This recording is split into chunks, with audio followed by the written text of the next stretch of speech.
ముచ్చటైన మూడూర్ల ముంగిట వెలిసిన ధామం అయ్యవారిగూడెం లక్ష్మీపురం బుచ్చిరెడ్డిపాలెం భాగ్యం గెట్టి మీద వెలిశారు కోటి వేల్పులు ఒక్కటై మా కష్టాలు తీర్చేటి కల్పవృక్షమై నిలిచారు.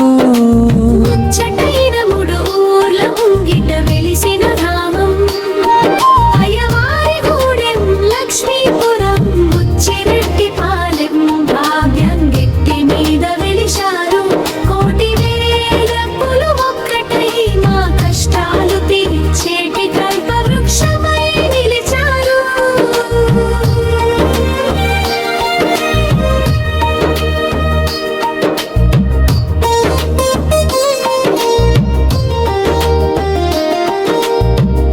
ముట్టలోన వెలిశావు పుడమిని ఏలే దైవమా నాగవయ్య స్వామి నీవు నమ్మినోరి ప్రాణమా సర్పరూపాన వచ్చి సంకటాలు బాపుతావు గట్టి గట్టు పైన నీవు గెలుపు బాట చూపుతావు. ముచ్చటైన